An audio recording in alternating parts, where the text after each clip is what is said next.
Los huesos del tórax son las vértebras torácicas. Los 12 pares de costillas y el esternón. Conectando los 10 pares de costillas superiores al esternón están los cartílagos costales. La primera costilla es algo pequeña. Como todas las costillas, se dobla inferiormente desde la espalda hacia el frente. Observaremos la primera costilla en un momento. Desde la primera costilla a la tercera, el tórax se amplía en forma de bóveda, hasta 2/3 partes de su ancho total. Desde la tercera costilla hasta la séptima, se engrosa un poco más en forma de cono. Desde la séptima a la duodécima, el tórax se estrecha un poco y las costillas se vuelven mucho más cortas. El esternón, comúnmente conocido como hueso del pecho, tiene 3 partes: el manubrio, el cuerpo y el proceso sifoides. El manubrio se une al cuerpo por medio de una articulación cartilaginosa, la cual puede realizar un pequeño movimiento. Hay un leve ángulo entre el manubrio y el cuerpo, el ángulo del esternón, que es fácil de palpar, así como el borde superior del manubrio. Los cartílagos costales forman una serie de uniones flexibles y elásticas entre las costillas y el esternón. Los primeros cartílagos costales se articulan con el manubrio, los segundos se articulan cada uno con la articulación entre el manubrio y el cuerpo, y de los terceros hasta los sextos o séptimos se articulan con el cuerpo. Así es como se ven los cartílagos costales en el cuerpo vivo. Son algo flexibles. Se muestran aquí las articulaciones costocondrales, donde los cartílagos se unen a las costillas. Los 4 cartílagos costales inferiores, séptimo, octavo, noveno y décimo, se unen entre ellos en serie, formando el reborde costal o arco costal. El ángulo entre los 2 rebordes costales se denomina ángulo infraesternal. El proceso sifoides se proyecta hacia abajo en el ángulo infraesternal, donde puede palparse fácilmente. Las costillas decimoprimeras y decimosegundas no están unidas al reborde costal. Como no están unidas al esternón, se denominan costillas flotantes. Las costillas, el esternón y los cartílagos costales forman un contenedor expandible para los pulmones y el corazón. Esta gran abertura, formada en cada lado por el reborde costal y las últimas 2 costillas, se denomina abertura torácica inferior. Está casi completamente ocupada por el diafragma, que separa el tórax del abdomen.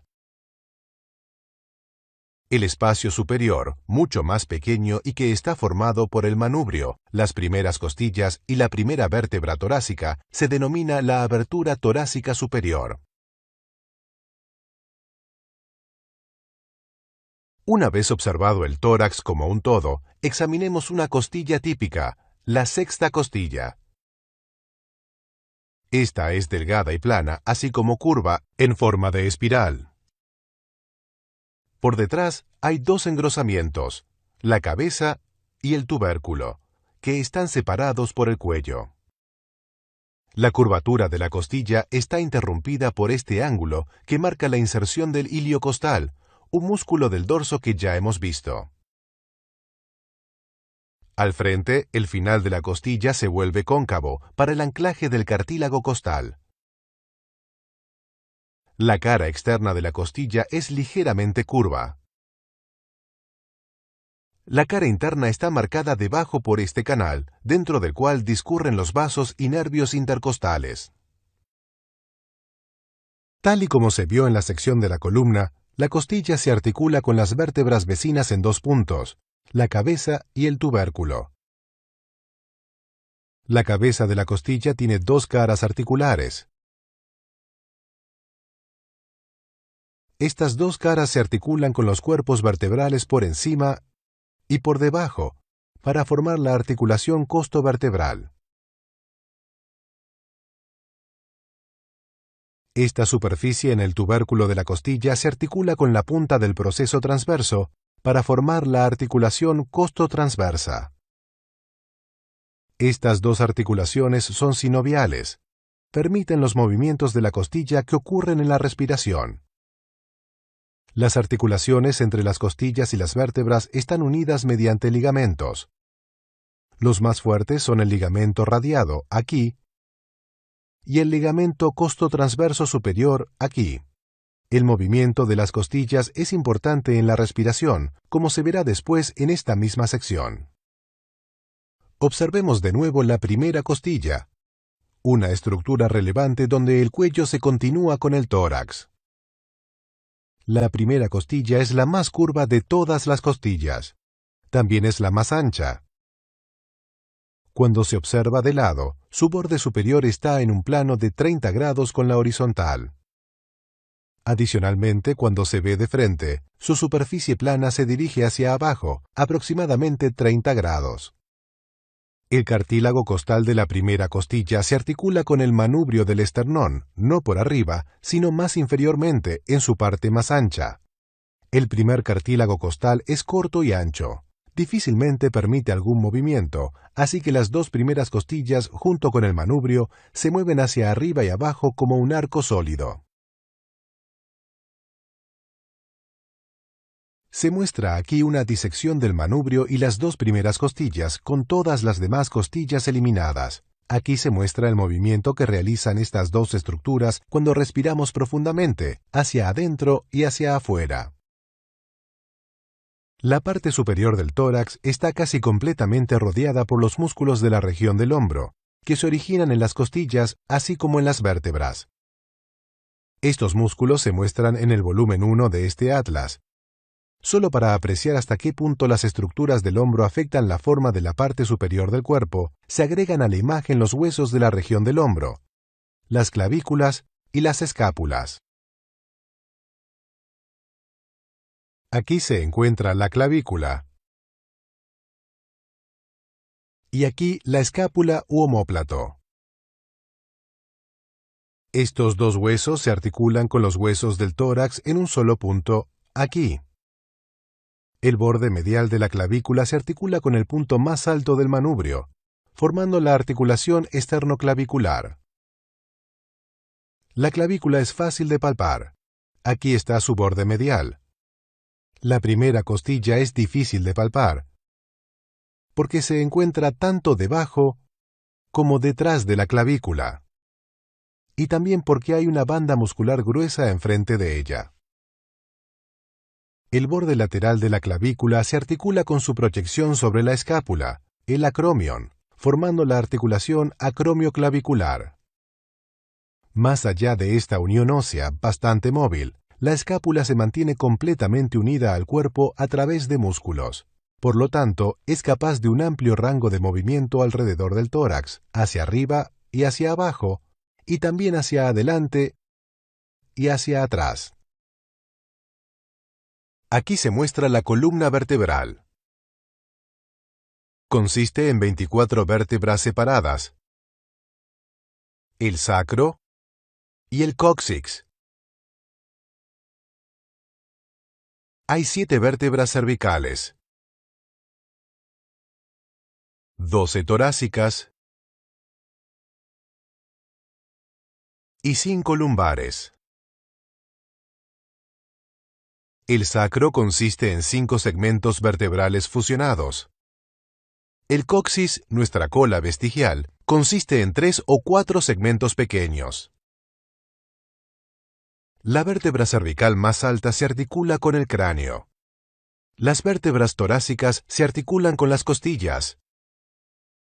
Y el sacro se articula con los dos huesos coxales para formar la pelvis.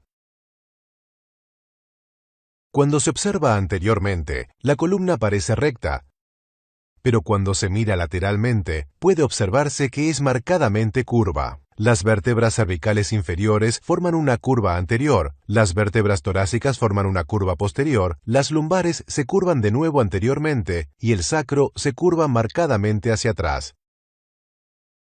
Estas piezas de material representan los discos intervertebrales que se examinarán más adelante. Las vértebras de cada región se enumeran de arriba hacia abajo. En lugar de utilizar las palabras cervical, torácica, lumbar y sacra, normalmente se utilizan las letras C, T, L y S. Por ejemplo, se hace referencia a la cuarta vértebra lumbar como L4. Existen marcadas diferencias entre las vértebras de distintas regiones, pero todas tienen algunas características básicas en común. Para comprender estas características, observemos una vértebra torácica típica. Al frente, esta masa cilíndrica de hueso, el cuerpo vertebral, soporta el peso de todo lo que está por encima de la misma. Detrás existe un juego de platillos óseos y proyecciones que tienen tres funciones: proteger la columna vertebral, proveer inserción a músculos y ligamentos, y articularse con las vértebras adjuntas.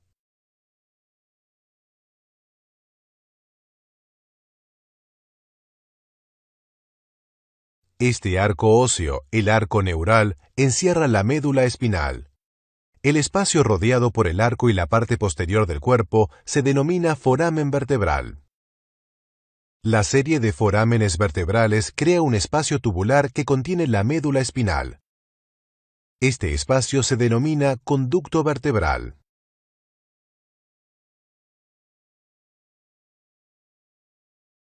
Esta parte del arco neural se denomina lámina, y esta parte es el pedículo. Hay una pequeña muesca en el borde superior del pedículo, y otra más grande en el borde inferior.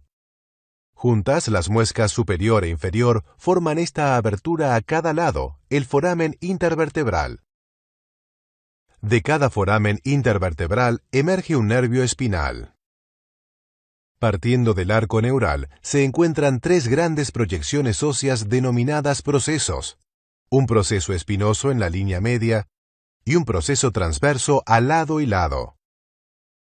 También hay cuatro procesos articulares fuera del arco neural, dos superiores y dos inferiores. Los inferiores se dirigen anteriormente y los superiores posteriormente.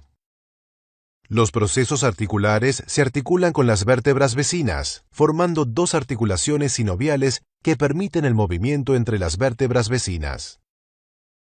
Los cuerpos de las vértebras torácicas se tornan más grandes progresivamente de arriba hacia abajo, tal como ocurre desde arriba hasta abajo de la columna vertebral. Cada vértebra torácica se articula con dos costillas.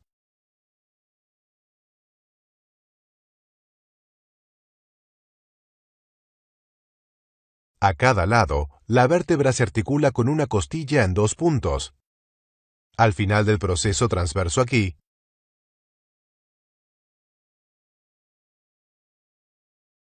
y donde el pedículo se conecta con el cuerpo, aquí. Se observarán las costillas en la segunda sección de este video. Los procesos transversos de las vértebras torácicas apuntan hacia los lados, y los espinosos apuntan hacia abajo, de modo que la vértebra superior se superpone sobre la inferior. Los procesos articulares son casi verticales, las caras articulares superiores se dirigen casi totalmente rectas hacia atrás, mientras que las inferiores se dirigen hacia adelante. Entre las vértebras torácicas solo se da un pequeño movimiento, parcialmente por la presencia de las costillas, y parcialmente por su forma de disponerse en los procesos espinosos. Los movimientos posibles son un poco de flexión anterior, de flexión lateral, y quizás de forma sorprendente, de rotación.